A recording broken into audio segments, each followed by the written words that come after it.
the Torah begins that if you keep all my mitzvahs, even the ones that are neglected, so on and so forth, Baruch Tiyeh Mikol Ha'amim, you'd be more blessed than all the nations. Lo yivcha okav akorvem techo, and there will be no one who is barren or sterile among yourselves and even your animals. So here the Balaturim writes, Baruch Tiyeh Mikol Ha'amim, a posuk masku bebeis. The first letter of the posuk is beis.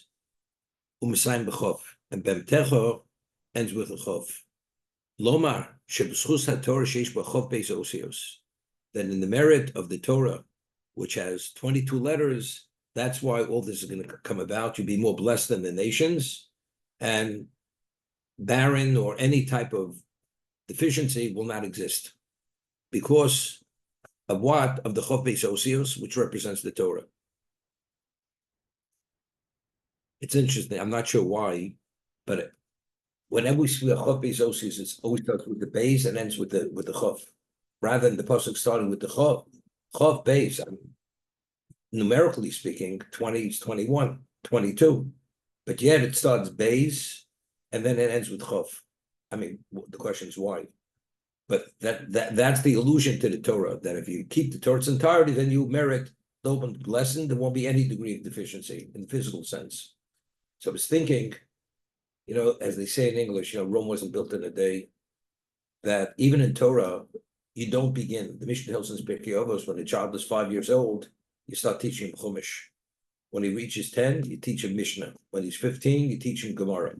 Meaning, there are different stages in life where a person has certain capacities, and only at that moment do you actually give him that infusion of that more advanced level. So therefore, it starts with beis. Numerically, start with 2, you go to 20. But meaning that's the approach to Torah. You don't just teach them everything at one time, but rather it's gradual, and as the person absorbs, you build on it, and ultimately you end up with 22. Maybe that's why we start with the lesser, and we go to the higher. Rather than saying Chov Beis, Torah's Chov Beis Osios is 22 letters, we say Beis to Chov. That's what it's thinking. But then he says, Lo yivcha okav akoro. The words Lo yivcha okav akoro, bigmatrio haTorah. Okay, then it says Kol Choli. The pasuk says in Tesvav, V'hesed Hashem Michol Kol Choli. Hashem will remove from you all illness. Chol Madvi Mitzrayim Haroim Asher Yodato. And all the diseases of Egypt that you know because you witnessed, Lo Yisim Boch, he will not place them among you. Usonim Bechosol Necho. He'll place them among your enemies. Now, it's interesting. The Gemara, we have the Gemara about Mitzvah. What's Kol Choli? Basically, Hashem B'chol Kol Choli. What will Hashem remove from us? So there, the Gemara tells a story that Rav, when he went out to the cemetery, he said that he was able to detect that 99% of the people in the cemetery, they all died because of Ayin Hara. That's why they died. So we explained what I mean. This one died, he was killed. This one died because of a disease. I mean, they didn't, what's Ayin Hara? So we explained that the way Hashem created a human being, there's an immune system. And if that immune system is intact, the person is not subject to anything, not to illness, not to disease, or even mishaps. The only time the person becomes vulnerable and can be subject to any of these things is if the immune system is breached. What breaches the immune system? Ayin Hara.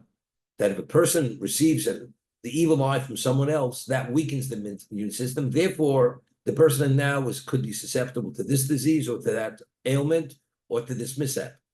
So Hashem Kol Choli. Choli is what? Is the Ayin Hara. Once he removes the Ayin Hara, you're not susceptible to any illness or anything negative. That's the Gemara above Mitzvah. That's what Hashem is saying. So here the Baal Turim says, Kol Choli, Ole Tzadiches. Kol Choli is 98. Sheyosim B'chot Tzadiches Klolos. The 98 Klolos. We had mentioned just yesterday, 2 days ago, that we bring on the Regolim 98 Kvosim. The 98 sheep that are brought. Why 98? course, the sheep represents Klal Yisrael, and the Balatum cites the Posuk. It's Sep Zur Yisrael. The Jew is considered like the scapegoat or the scape sheep, was surrounded by 70 wolves. And so therefore, the 98, the sheep is what is subject to extinction, because they're surrounded by all these enemies. But why are they able to do anything to us?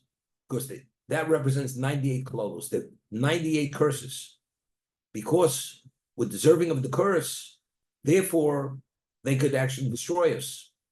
But we have 98 kvosim which counter that. So the 98 kvosim that we bring under Golim, that actually deflects the 98 klolos. That's what Rashi brings in Parshas Pinchas. That's what on the Golim we bring 98 kvosim to counter the 98 klolos. Over here he's saying kol choli. If you follow my mitzvahs, I remove kol choli, all disease, all illness. Kol choli gematria is tzadiches. What is tzadiches? Sheyosim imcha tzadiches klolos. If you keep the mitzvahs, the Torah, Hashem will remove the 98 curses. You will not be subject to those 98 curses. Similar idea, because the Torah itself protects, and it's a mogay, it's a shield, it protects you from everything. Kol choli, you won't be subject to any one of the curses. You'll be actually protected.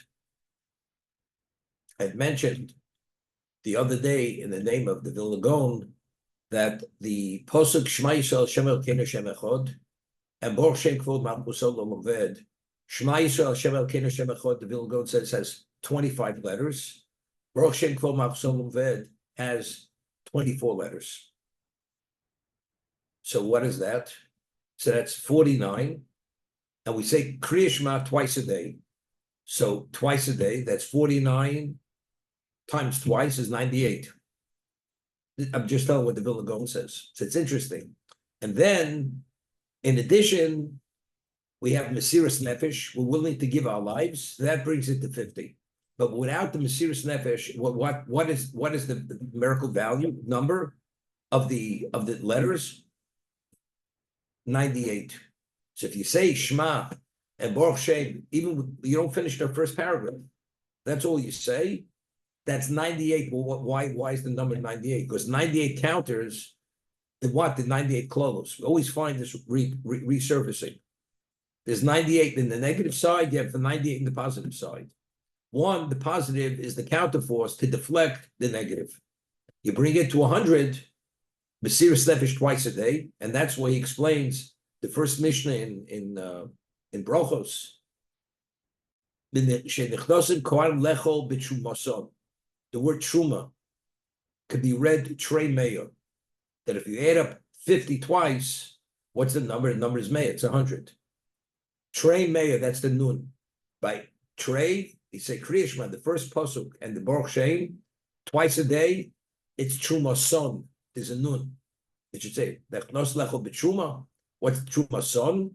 With Mesiras Nefesh, willing to give your life, that adds one another.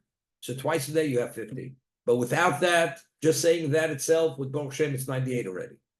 Here we say, Kol choli, if you keep the Torah, Hashem will remove all choli, all illness. Choli is Gematria 98. 98 is the klolos, that will annul and deflect all the curses that you will not be subject to them.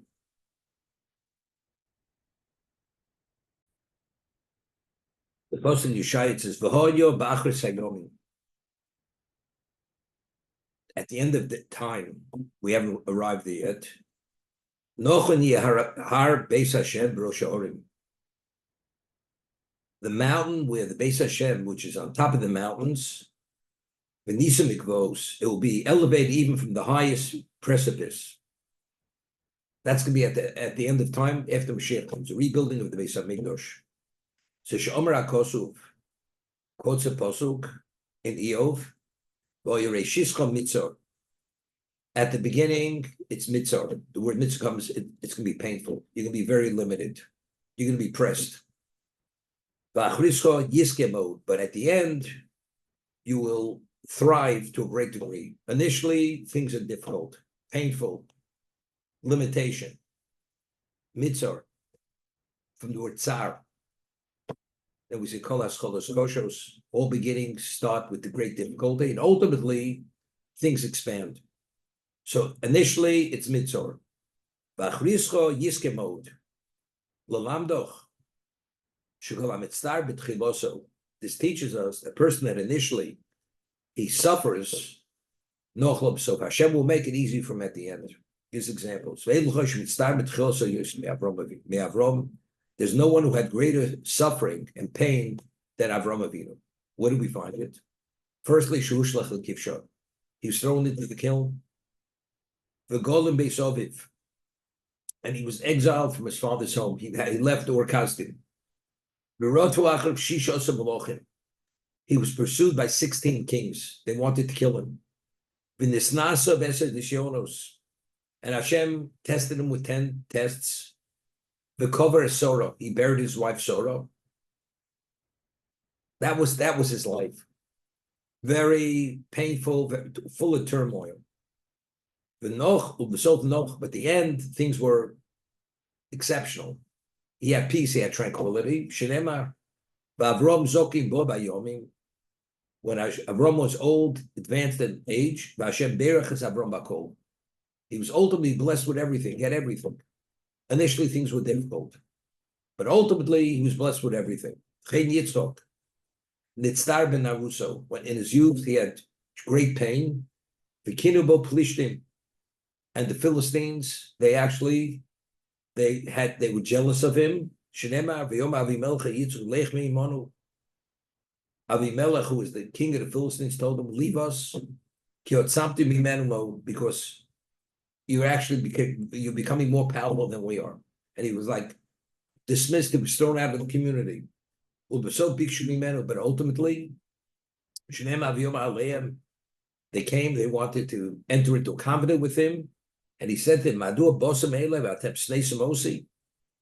he said to them, why are you coming to me? You despise me, you hate me. The reason why, because we see now Hashem is with you. So initially they did not appreciate who he was, and therefore they turned the screws on him. But ultimately, Hashem gave them the ability to see who Yitzchak was. But Yaakov, listen to this, comment style. Yaakov, how much did he suffer? How much pain did he have? Shenema, he says this, Rabas Suruni Medurai. To a great degree, I was pained. I suffered from my youth. Yomano Yisrael. This is what Yisrael said. Yisrael is Yaakov. Listen to this. Even when he was in the womb of his mother, Biksha Esav Horgo.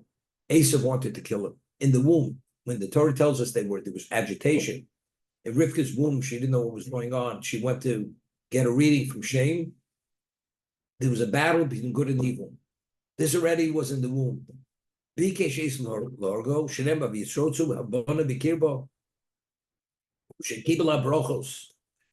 he received the brachos, Vayistom Esav es Yaakov. Esav hated Yaakov. When the days of the mourning my father will pass, I will kill my brother. So he fled to Lavan.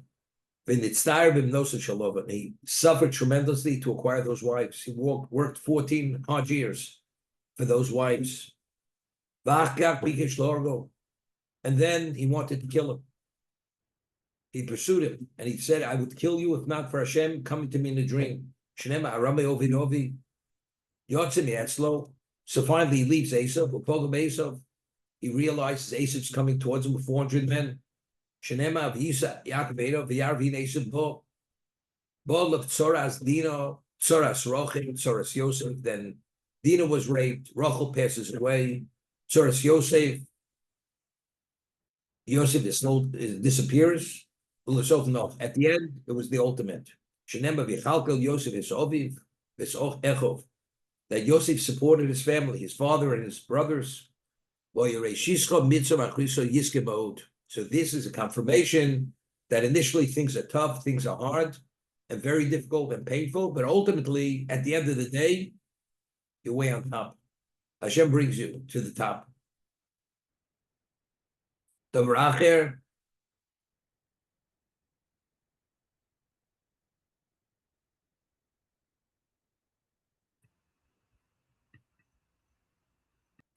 Now this hasn't happened yet, but it will happen.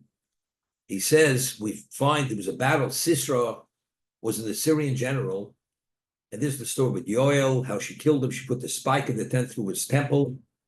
But when Barak and Dvorah, they went to war against him, and they destroyed Sisera. How was Sisera destroyed? He was himself. He was a general, never lost a battle. So the pasuk says, "Nochon yeh har beis Hashem rosh haorim v'tovor yeh gadol mod," and now Tovor will be very high. Moshe Dovadoim Palterin Shel Melech Shiordu Min Ha'ir. Members of the community, they left the city. Gorgu Aroyis V'Dubim Unemeirim B'Yar. They went into the forest. They killed lions, bears, and mountain lions. They vim l'ir, and they brought them to the city. These killed predator animals. V'tolos and Kireg Sharir, and they displayed them by the entrance of the city with the hides of the lions, the bears, and the cheetahs. Yeah, and they were like shocked. I mean, to be able to do what they did, to kill all these predator animals. Hashem did that to Sisera. What is that? Well, Sisera came against Klal Yisrael in Mount Tover, and they only went with 10,000 men from Naphtali, to go against battle, to go to battle. This was Barak and Dvorah. If the pasuk says Minashamayim nilchamu, they fought with Sisera from heaven.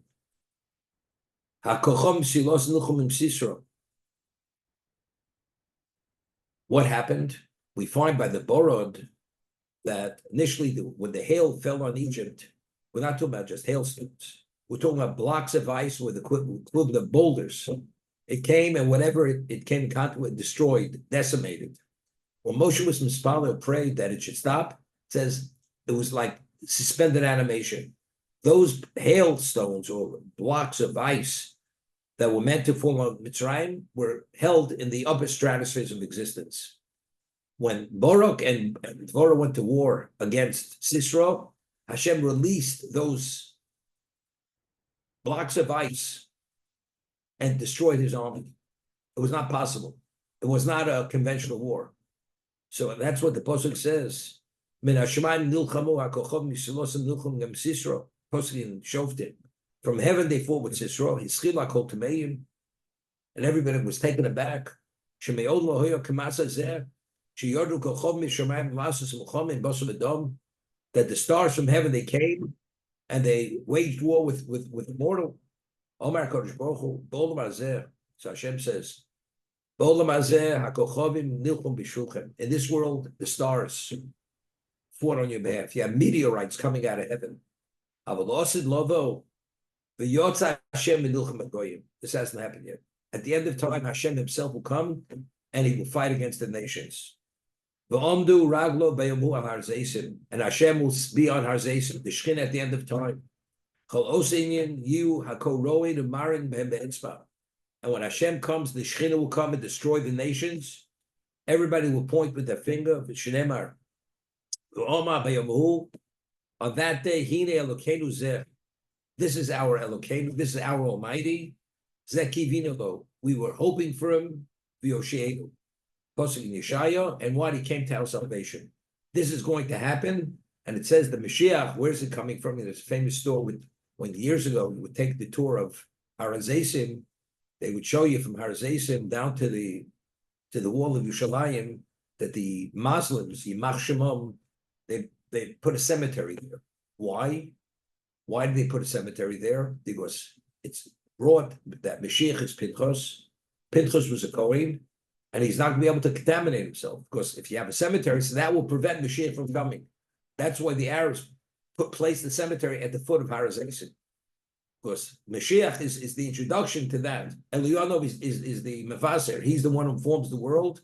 The Mashiach is coming. So since Mashiach is a Kohen, he's Pinchas, because Eliyahu and Pinchas are the same person, that's going to prevent Pinchas from coming. That's why they put a cemetery at the bottom of the mountain.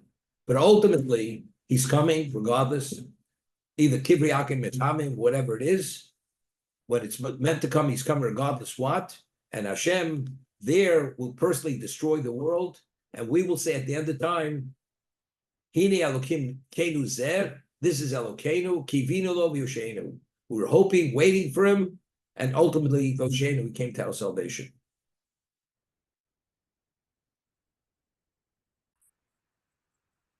Poset Tezayin, V'Chaltes Kol Amim Asher Hashem Technosin Loch, and you will devour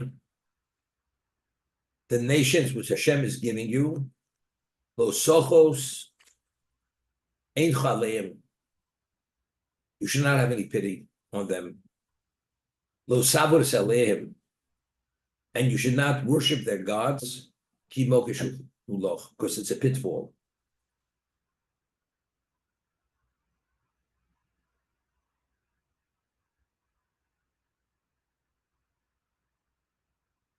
You remember when the Meraglim came back, 10 came back with honest reports, and the only 2 Meraglim who came back with positive reports was what? Was Kalev and Yeshua. And they said, why are they conquerable? Hisaru Tzilo Mehem, and we will eat them. We're going to devour them. So Rashi says the way one eats bread, we will eat them, we'll devour them. So what's sort silamehem? Shade usually protects a person from the sun. That because they no longer have a source, they no longer have the divine protection. Of course, Rashi cites over there that Eov passed away, died at the time, and they no longer have the source of a tzaddik protecting them. We will, as one eats bread, we'll be able to devour them. Consume them. There'll be no opposition whatsoever. And that's what he's saying. You will devour them. There will be no opposition. There's a Sefarno earlier, I mean, Rashi brings it also, that if not for the Chet Meraglim, they would have gone in without any war. They wouldn't have had wage war. They would have gone in, they just would have fallen dead.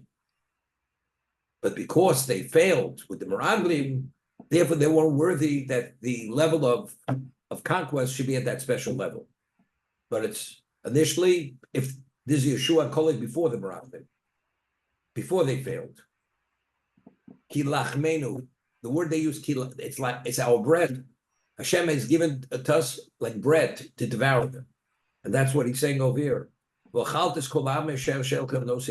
will devour them. However, you should have no pity. There's a negative commandment. You have to annihilate every one of the nations of Canaan. You should not have any pity on them, like what happened with Shaul, with Agag, with Amalek, because he pitied them. And there's a famous Chazal. Shaul was the one who actually gave the order to kill Ir Nov Kohanim. Nov was the city of Kohanim, and because he had heard Doeg Adomi, who was the greatest Torah sage among the Jews, and he was envious of David to the nth degree, and he had informed that Nov, Ir Kohanim, had harbored David, because David was a fugitive with his men, and they were starving. And Nov, Ir Kohanim, they gave them bread and wine, and they saved them. Doeg Adomi went and informed of what they had done, that they harbored David and his men. So Shaul gave the order, wipe them out. He goes to his general, and he says, I'm not going to kill innocent people. How could I just commit murder? Doeg Adomi himself personally went, killed every person of that community, all the Kohanim. So over there it says, Kol ha'ma'achzil ha'rachmonim, sofo merachim el-arzorim. A person initially who displays cruelty for rachmonim, the people who are merciful, that he's able to destroy this community. They were Jews. Now they were special Jews. They were Kohanim. If you display arzorius l'rachmonim, sofo l'rachim al Avzorim, you're going to have mercy on those who are cruel. Who are those? That's the story with Amalek. He went to war against the Avzorim. And why did they take Agag, who was the king of, he personified what Amalek was? Because he was Merachim al Avzorim. What does it mean? Initially, because he was Merachim, he was Ma'achzir al Rachmonim, because he had cruelty against Rahmanim. Ultimately, he was Merachim al Abzori. So this is the understanding. Very often, if we allow our own intellect and emotion take over, the end result is not correct. Not correct. You go to battle. Hashem says, Amalek, you have to obliterate them. There should not be one survivor. Not one. But he allowed his human emotion. He says, but how could I bring these people to extinction?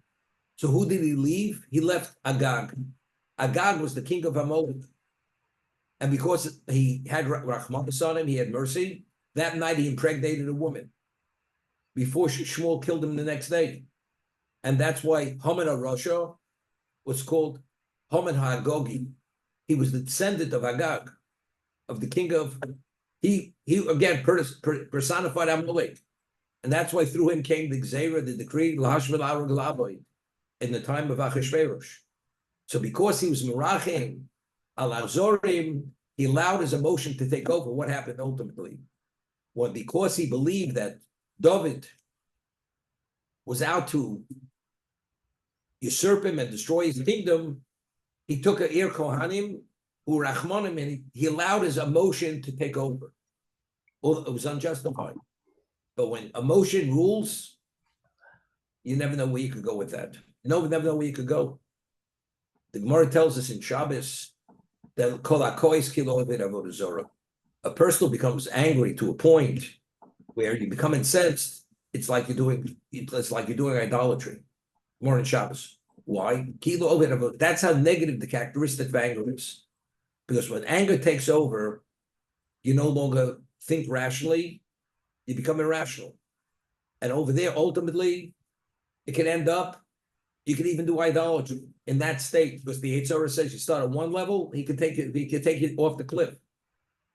So the same thing, if a person himself allows his emotion to be a rachman, where you should be, it's not called arzo. Killing Amalek, wiping out Amalek is not arzo. That's not cruelty. If you understand what they represent, that's an act of what? You're doing a service to humanity. You know, it's interesting. If you read about Hitler, Yamach Shmo B'Zichro, he did not want that there should be one solitary Jew left in the world. He held that the Jewish people are a cancer of the cancer of society, of the world. Therefore, you have to expunge every Jew from the face of the world, of the earth. So what Hashem tells us we have to do to Amalek, that there should not be one solitary Amalek left in existence, that's exactly what he does. That was the counterforce of evil versus good. So Shaul failed because he went and he was Achzor to Rachmanim. Ultimately, he displayed that emotion to what? To the Achzorim. Over here it says, when you go into Canaan and deal with the nations, you should devour them. As Yeshua and Kolek said, Kilachmenu, it's like bread, they're our bread. As you devour bread, you devour them. Lo sochos ein chaleim. Do not allow your emotion to dictate whatsoever. V'lo sabaros aleim. And anything that they have, you should not serve their gods, worship their gods. Ki moke shelo, because that's a pitfall. But that's the understanding. Was that the truth, Rabbi? I thought that when they went in, that the Canaanite tribes left. They expelled them, but they did not kill them. There's one, Girgoshi. The Girgoshi was the only tribe that left. All the others stayed. All the others stayed and they fought. And if you're not willing, if you want to fight, then you have to be destroyed.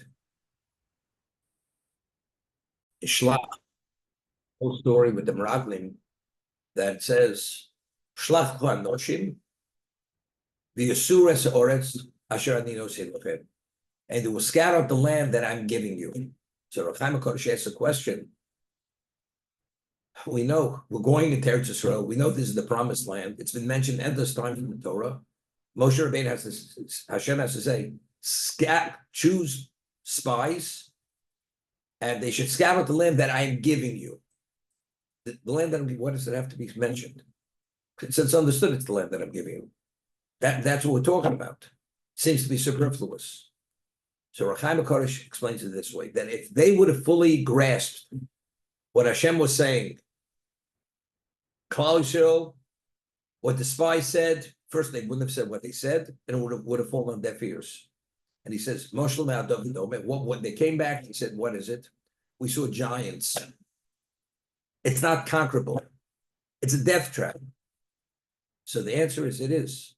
If the conquest is based on conventional warfare, then it's up to you to destroy them. Impossible. You cannot destroy them. The only one who could remove them from that land is only Hashem. So he says, what's Moshe David? What does it now? Let's do. I have a piece of property, and the property has tenants on it. And the benefactor who's giving the property says to the recipient, when I give you the property, the gift, it's going to be tenant free. I'm the benefactor. I guarantee there'll be no tenants on the land. So Hashem is saying, send spies, they should scout the land that I am giving you. What lies in those words, I'm giving you? You can have giants there, you can have whoever you have there, it's meaningless. Because I'm giving the gift and it's tenant free. It's gonna be problem free. But when they saw the giants, they said, we have to contend with this. Impossible. We don't have enough merit to contend with this. Hashem says, if you would have understood what I said, it has nothing to do with you, it has to do with me. If it's what I am giving you. Same thing over here. You have to destroy them. If you follow the script, no problem. Everything falls into place. If you don't follow the script, then we have problems. And that's what it says. Lo savras Elohem ki mokeshu. And if you don't follow, it's a pitfall. You're going to get so complicated and so entangled. It's going to be a disaster. It did become a disaster. The Jews became idolaters. After Yeshua passed away, they followed idolatry. And we had many ups and downs because of that, until ultimately the destruction of the first Beis Hamikdash, which was part of the thing with the whole time. The reason why Anshe Knesset Gedolah, at the beginning of the second Beis Hamikdash, they had to destroy the Yetzer Hara Shel Avodah Zarah.